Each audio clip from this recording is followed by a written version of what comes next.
तो सबसे पहले तो हम ये करते हैं कि m जो है उसको किसी तरीके से एक्सप्रेस करते हैं इन टर्म्स ऑफ a। तो उसके लिए हम ये देखेंगे, अगर अब मुझे ये डॉटेड लाइंस बनाने की ज़रूरत नहीं है तो मैं ये रेस कर रहा हूँ। ओके, तो आप ये देख सकते हो कि हर a डिस्टेंस के बाद हमारे पास एक नया पार्टिकल आता है। ठीक है, तो अगर आप यहाँ से स्टार्ट करो तो a डिस्टेंस जो है वो यहाँ तक पहुँचाएगा आपको, और हर a डिस्टेंस के बाद नया पार्टिकल आ रहा है। ठीक है, इसका मतलब है कि अगर मैं एक नई चीज़ डिफाइन करूं जो कि है मैस, लीनियर मैस डेंसिटी, जिसको मैं म्यू से रिप्रेजेंट करूंगा, वो है मैस पर यूनिट लेंथ। ठीक है, तो हमने ये देखा कि हर ए डिस्टेंस के अंदर जो मैस है वो एक ही पार्टिकल का है। तो हम ये करते हैं कि जो मैस है ए डिस्टेंस के अंदर उसको रखते हैं m, और लेंथ जो है वो तो ऑफ कोर्स a है ही, तो this should be m over a। ठीक है, तो इसका मतलब है कि mu is m over a, जिसका मतलब है कि m is mu times a, और म्यू जो है ये लीनियर मैस डेंसिटी है। और हमने ये क्यों किया? हमने इसलिए किया क्योंकि even if a goes to zero, जिसका मतलब है कि ये जो सिस्टम है ये कंटिन्यूम बन जाए, तब भी लीनियर मैस डेंसिटी जो है वो सेंस बनाती है। अगर आपके पास एक स्टिक है, राइट, जो कि एक कंटिन्यूस सिस्टम है, उसमें भी आप लीनियर मैस डेंसिटी की सेंस बना सकते हो, because it is just the total mass of the stick divide by the length of the stick. ठीक है, ओके, तो ये एक तो काम हमने कर लिया कि m जो है उसको a की टर्म्स में हमने एक्सप्रेस कर दिया है। अच्छा, अब ये दूसरा वाला काम जो है उसमें हमने ये करना है कि k जो है, जो स्प्रिंग कांस्टेंट है, उसको एक्सप्रेस करना है a की टर्म्स में। तो इस काम के लिए हम सबसे पहले याद करते हैं कि यंग्स मॉडुलस क्या होता है। तो अगर आपके पास एक इस तरह से एक सिलेंडर है जिसका क्रॉस सेक्शनल एरिया जो है वो है a, ठीक है, सॉरी, क्रॉस सेक्शनल एरिया है a, और इसके ऊपर एक फोर्स अप्लाई हो रही है, बल्कि एक मिनट, सो ये ए, और इसके ऊपर एक फोर्स अप्लाई हो रही है जो कि परपेंडिकुलर है इस एरिया के, जिसको मैं कहूँगा एफ। तो हो सकता है कि इस फोर्स की वजह से ये सिलेंडर जो है ये थोड़ा सा एक्सटेंड कर जाए। इस एक्सटेंशन को मैं कहूँगा डेल्टा एक्स, और जो इसकी ओरिजिनल लेंथ थी उसको मैं ए कहता आ रहा हूँ अभी तक, तो ए ही कहूँगा। तो यंग्स मॉडुलस जो है वो इस तरह से डिफाइंड है कि यंग्स मॉडुलस वाई से डिनोट किया जाता है। तो Young's modulus is stress over strain, but stress जो है उसकी डेफिनेशन है force per unit area divided by strain. Strain की डेफिनेशन है change in length divided by original length, जो कि है ये। अगर मैं इसको इस तरह से रीअरेंज करूँ तो ये इस तरह से बनता है कि it's F over delta x over A, sorry, small A over capital A. फिर हुक्स लॉ जो है उसको अगर आप याद करो तो वो था F इक्वल्स के टाइम्स डेल्टा एक्स, जिसका मतलब ये है कि K is F over delta x. इस इक्वेशन को अगर हम यहाँ यूज़ करें तो हमारे पास ये बनता है कि Y इक्वल्स के times small a over capital A।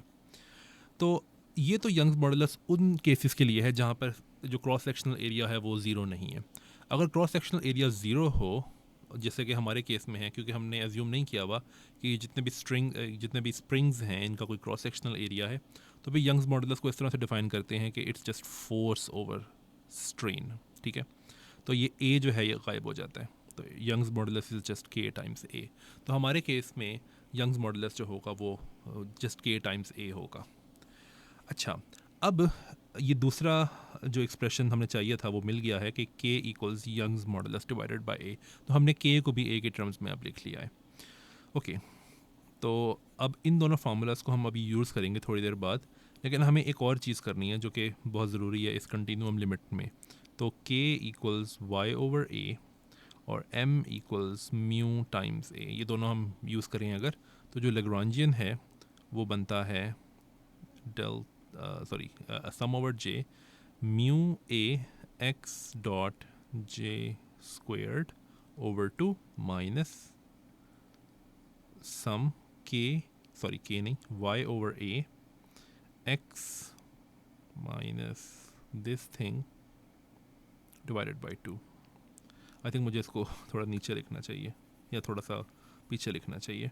Minus this thing y over a x J plus one minus x J squared divided by two. तो हम मैं आपको फिर याद करा दूं कि हम ये करना चाह रहे हैं कि हम लिमिट फाइंड करना चाहते हैं when a goes to zero. अब मैं आपको याद कराऊंगा कि डेरिवेटिव जो है उसकी जो डेफिनेशन है वो क्या होती है। तो हमें पता है कि एक फंक्शन जो है उसका डेरिवेटिव इस तरह से डिफाइंड होता है कि change in X goes to zero, function X plus change in X minus function at X divided by change in X. ठीक है, तो अब इस डेफिनेशन से मोटिवेट होके हम ये देख सकते हैं कि अगर तो ए गोज़ टू ज़ीरो हो, इसका मतलब है कि हम हर पॉइंट पे फिर ये कंटिन्यूस सिस्टम बन जाएगा ना, जिसका मतलब है कि हम हर पॉइंट पे अब एक एक्स जो है वो एसोसिएट कर सकते हैं। एक्स का मतलब है जो हमारे केस में एक्स था वो दरअसल डिस्प्लेसमेंट थी, तो हम एक्स को as a function of some coordinate लिख सकते हैं। तो जो ये चीज़ बनेगी, ये divided by a, this will actually go to the derivative of X, या फिर sorry X prime, X J prime.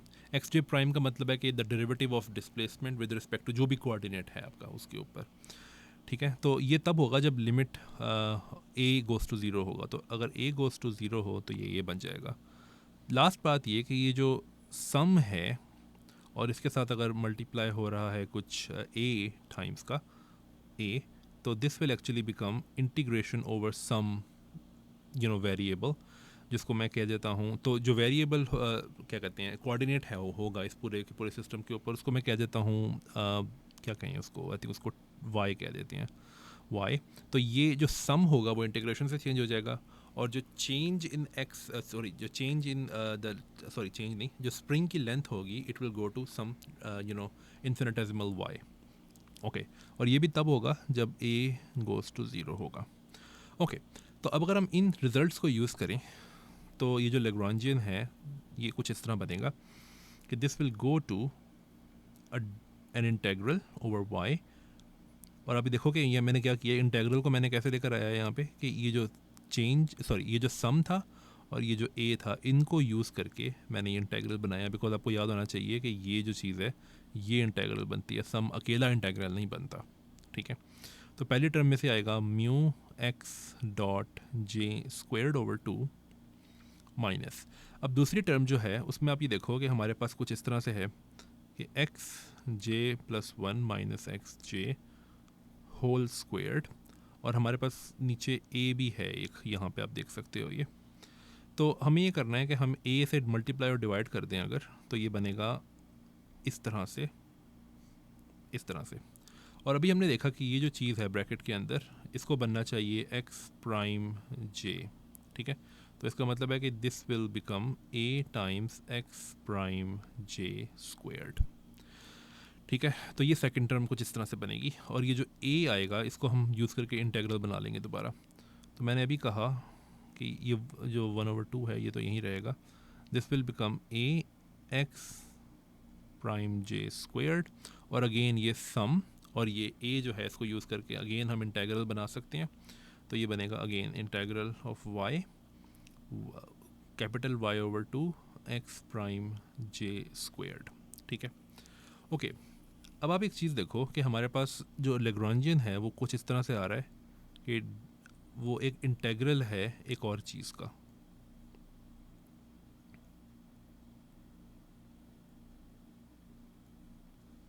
ठीक है, तो अगर तो ऐसा हो कि Lagrangian is an integral of something, उस समथिंग को हम इस तरह कर्ली एल से लिखते हैं, तो ये जो समथिंग है ना इसको हम कहते हैं लेग्रांजियन डेंसिटी। इसको डेंसिटी इसलिए कहते हैं because this is something that you integrate to get the Lagrangian. तो मिसाल के तौर पर अगर आपके पास एक डेंसिटी फंक्शन हो, you can integrate that over a volume to get mass. ठीक है, तो ये उसी तरीके से इसका नेम दिया गया है।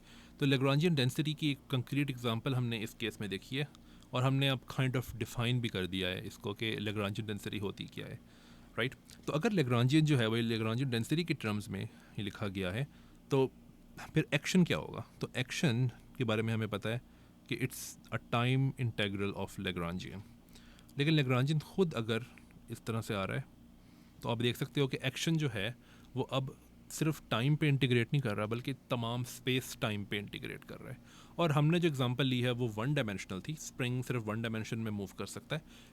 इस कॉन्सेप्ट को आप जनरलाइज कर सकते हो। ऐसा हो सकता है कि अगर आपके पास एक थ्री डायमेंशनल सिस्टम है तो अगर उसकी जो लेग्रांजियन डेंसिटी होगी वो थ्री डायमेंशनल इंटीग्रल से गुजर के आपको लेग्रांजियन देगी, जिसका मतलब है कि फिर उसका उस पर्टिकुलर सिस्टम का जो एक्शन होगा उसमें थ्री डायमेंशंस ऑफ स्पेस पे इंटीग्रेशन होगी और टाइम पे तो होती ही है एक्शन के अंदर।